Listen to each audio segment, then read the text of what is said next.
Hello and welcome to another post-game edition of the Cyclone Insider podcast and YouTube stream.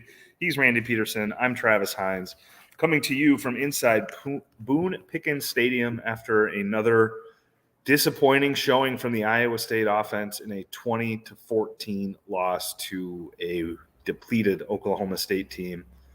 Randy, I think the 5 turnovers is where things kind of start and end, I think, for that offense. But what's your impression of what Iowa State did out there today? Yeah, they got in their own way too many times. And it wasn't only the turnovers. How about the drop passes? How about what the pass that Jalen Knoll dropped at around the 40-yard line, 45-yard line that had he caught it, would have been a touchdown in a 6-point game. How about the pass that, and I thought it was to Dimitri Stanley in the early in the game around the 20 that I thought he dropped I thought the sun had something to do with it. When he turned around, looked right into the sun and didn't catch the ball. Campbell said after the game that it was, what did he say? High and outside throw from Hunter Deckers. So, I mean, yeah, the turnovers were horrific. And I think also the drop passes were bad, and drop passes have been a theme also. As we've gone through this, I don't know what you want to call it, frustrating season, annoying season, whatever you want to call it. So, I mean, it's just been a collective effort, and I really wonder how bad this would have been. Maybe not bad, but where would Iowa State be right now without John Haycock's defense? Those guys are continue to play hard. They're playing their guts out, and it's just too bad there's no reward for them. Yeah, I mean, I thought it was interesting to hear Campbell say after the game that they were moving the ball up and down the field, not for the turnovers, which to me that was not how it felt, and that's certainly not what the stats showed after the game. Iowa State had 59 yards rushing. If you adjust for sacks, it's 90 yards, but you're still only averaging, I think it was 2.8 against an Oklahoma State defense that was giving up an average of 177 in Big 12 play. I think they've given up over 200 in their last 3 or 4. Jyrel Brock breaks his foot. Cartavius gets shooken up on a play. Deion Silas fumbles the ball. I mean, there was the running game is just so absolutely MIA right now that certainly the 5 turnovers are what trumps everything, but I don't know that everything was fixed and then Iowa State had 5 bad plays offensively. And I kind of alluded to this in my column. This isn't going to change. It's going to continue to be this way the next 2 games. You can't suddenly flip the switch and say this team's not going to turn the ball over, or you can't flip a switch and say, okay, there's going to be 175 yards rushing as a team. Okay, it'll happen occasionally, but this season in fixing those, this season that's a lost cause. It's been there in all the losses this year, and it's like I said, they're not going to be able to concentrate on ball security during practices because you taper down practices anyway at this time of the year. So it's something they're going to have to work on it during the off season. And you know what, Trav, I don't even know how you work on ball security. Do you make humiliate players and make them carry a ball around campus? Or, I mean, I think that's pretty sophomoric, but I don't even know how you do it. Maybe you're a basketball guy. Maybe it's like free throws. If you're going through a cold streak at the free throw line, do you hammer it to the guys? Probably not. You just let them come out of it on their own. So I don't know how they fix it, but I guarantee you it will not be fixed during the next 2 games. Well, then I think obviously the question becomes, Randy, and that was the question that people were throwing at us all throughout the game and all throughout the season is, what is the fix? Is it Tom Manning?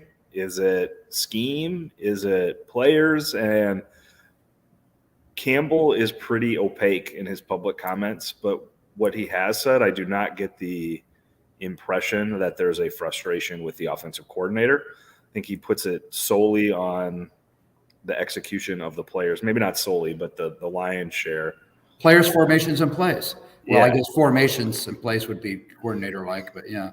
But I don't get the sense that the evaluation of the offense is something where they're looking at it as a structural issue. No, not at all. And I don't know that it is a structural issue. Is it structural to hold on to the ball? I don't know that. Is it structural to throw interceptions? And one of those was certainly egregious, is in the second half. And I think you and I both looked at each other crazy when he threw a ball that was clearly, I don't even know, to the Oklahoma State player. Yeah, I don't know. The fumbles, at least, I don't know if those are things that coaching can correct. Play calling, yeah, 3rd and 1, running Deion Silas through the middle of the line, or trying to, or things like 3rd and 1 dives into the line. Okay, that's on the play caller. Or the 4th and 1 with Deckers in shotgun. And does a quarterback sneak and loses a yard. That's on the coaches. And I've hammered that for a long time. That's on the coaches. I'm not saying it was a horrible play call, because at that point in time, 5 minutes to go, whatever it was, you were pretty desperate at that point. But those are the play calls. But as you've stated many times, there's no way that Matt Campbell's going to reassign Tom Manning in any way, shape, or form, offensive coordinator Tom Manning in any way, shape, or form. And I'm not even certain that needs to be the situation. I don't know. I just think that for some reason these guys are not holding on to the football, and I don't get it. I don't see other teams fumble like this. I don't know anything about how coaching can fix that. I think that's just on the player. That's on the player respecting himself. It's on the player holding himself accountable and hanging on to the stupid football. And it's easy for you and I to sit there and say it from 100 feet above the field or whatever it is. But we don't see the other teams fumbling, and the other teams are playing against the best defense in the Big 12. So I don't know, something's up, and maybe it's, like Campbell said, maybe it's just one of those things that's happening right now. I don't know. Yeah, I mean, I think like some of it is probably fluky. Some of it is your best wide receiver drops a touchdown pass that's going to beat Texas.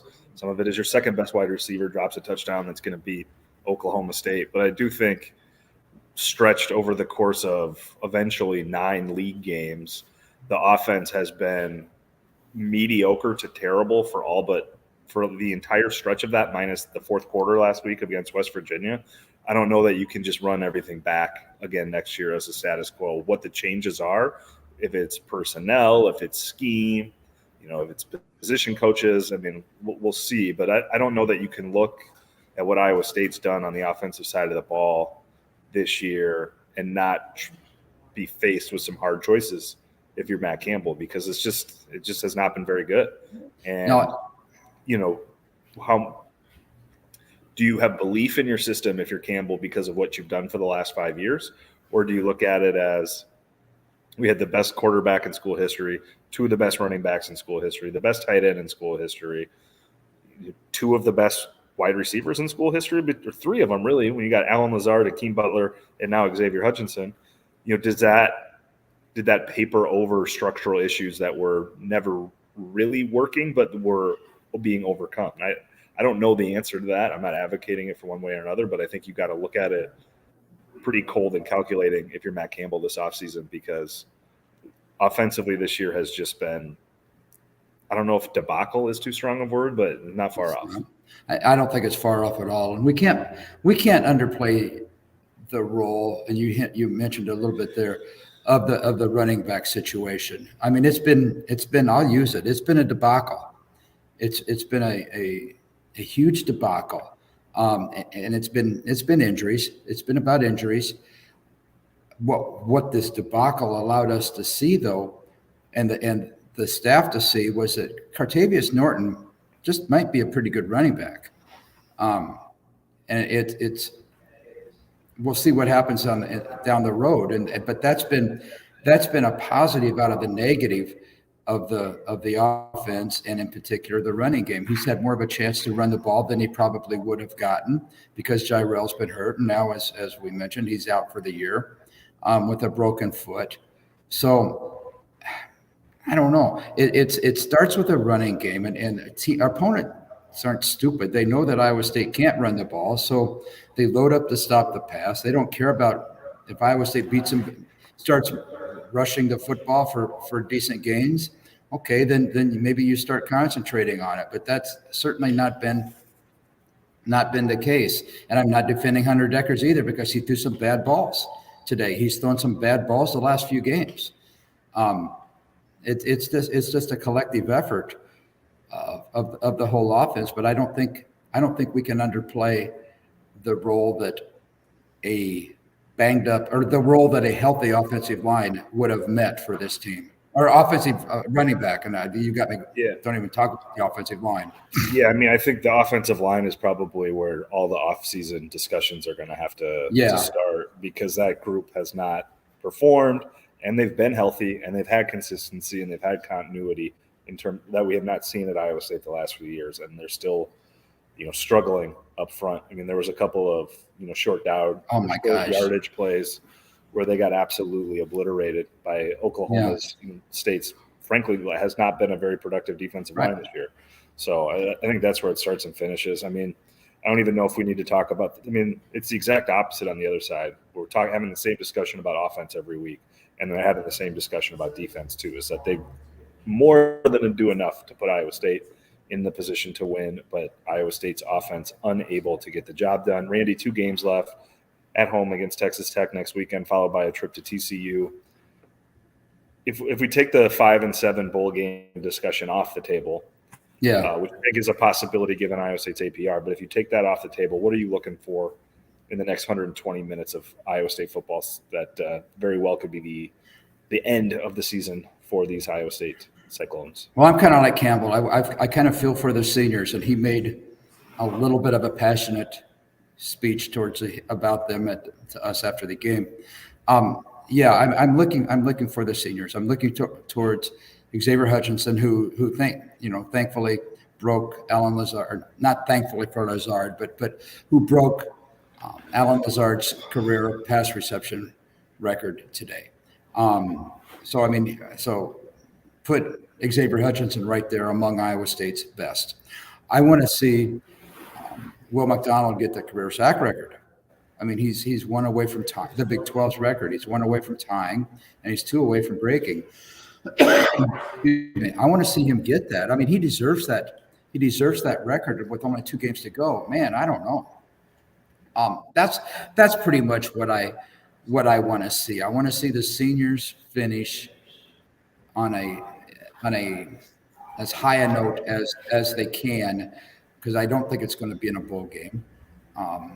I don't see that happening unless they, reverse this turnoveritis sickness they're going through right now. But I want to see the seniors. I want to see them end on a positive note, whatever that means.